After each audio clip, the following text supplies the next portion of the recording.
fall, fall in, fall in love.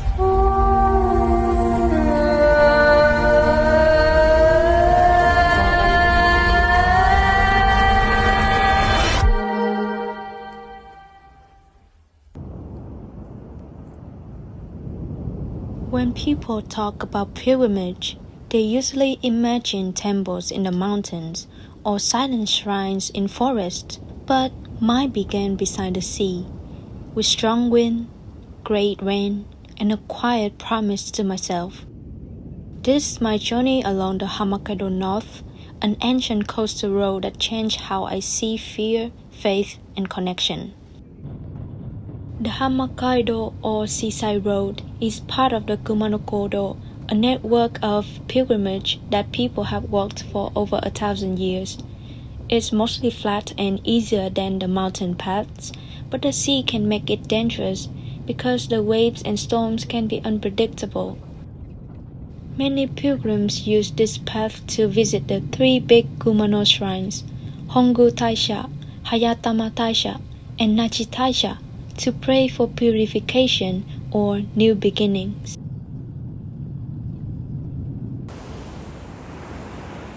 The main reason I chose this pilgrimage was very personal.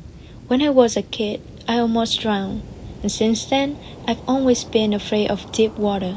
Even just hearing strong waves make my heart race.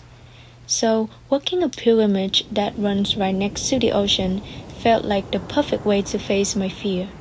And I also wanted to see a different side of Japan, not the modern cities like Osaka or Tokyo, but the quiet countryside, the rhythm of local life, and maybe the culture that still respects nature deeply. So the Hamakaido, with the theme of water, reflects the idea of how water can both destroy and give birth to new beginnings. I started my morning from Osaka to Kumano-shi Station. The weather was rainy, and the waves looked wild from the train window. It already felt like the sea was testing me. My first stop was a small souvenir store where they sold local products like mikan and seashells. The shop smelled like salt and orange peel. It was really warm and simple. And after lunch, I went to see Shishi-iwa, a giant stone shaped like a lion facing the sea. Standing there, I could hear the waves crashing like thunder. It was beautiful, but also a little bit terrifying, like the sea was alive and watching me.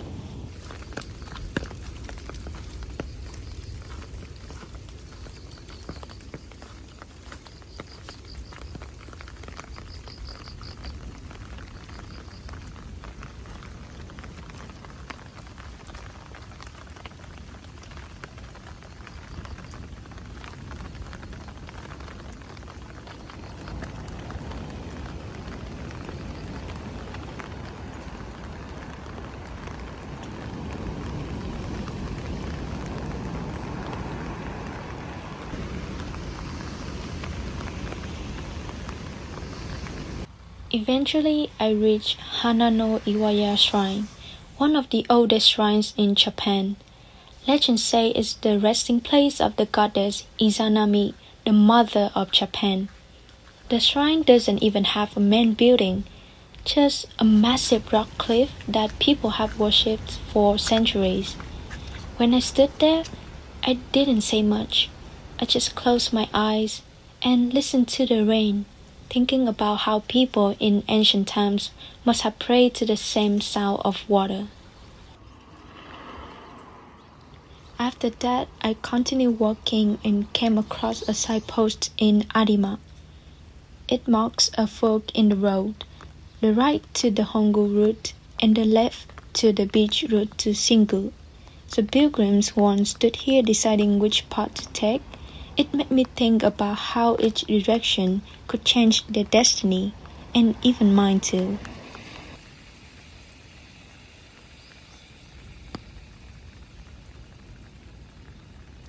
Along the way, I found gravestones of fallen pilgrims, those who were swept away by the sea, while trying to cross rivers before bridges existed. Seeing this made me feel grateful that I could walk safely where they couldn't. Then I saw the water deity monument near the beach. It was built to protect the village from floods, a reminder that people here have always lived in conversation with nature. One thing that surprised me the most were the mikan stands along the road. Just bags filled with oranges, only 200 yen, and no staff at all. You just drop your coins in a small tin and take what you want. So that level of trust and honesty really amazed me. It's something I don't see often, even in other parts of Japan.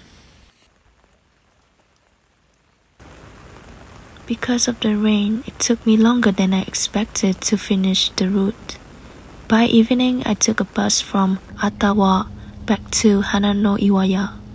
I stopped by again at the shrine, but that time I felt something strange, like a heavy energy. I can't explain it, but it didn't feel right, so I decided not to go inside.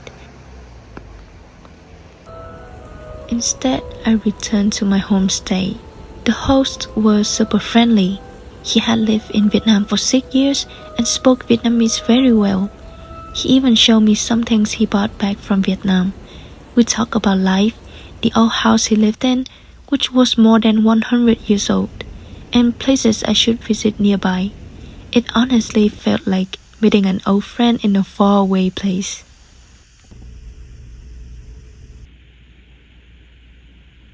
The next day wasn't part of my original plan.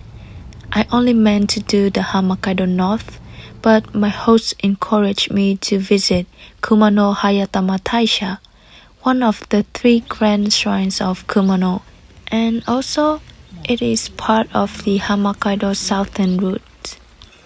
It was still raining, but I went anyway. The bright red shrine buildings looked beautiful even under the gray sky. There was a calm, sacred feeling there, like the rain itself was part of the blessing. After visiting, I went to an old souvenir store, and by coincidence, the staff there also said he had been to Vietnam and knew a lot about our history. He reminded me of my grandfather, gentle, curious, and full of stories. I ended up buying a small painting of Mount Fuji at sunset for my grandpa. Looking back, this trip changed me more than I expected. I learned that fear doesn't go away by avoiding it. It only softens when you walk through it slowly. So the sea that used to scare me now feels like something sacred. It's powerful, but peaceful. I also realized that traveling isn't just about sightseeing. It's about the people you meet and the quiet moments that stay with you. From the mikan stands to the friendly strangers, I saw a side of Japan that's full of honesty and kindness.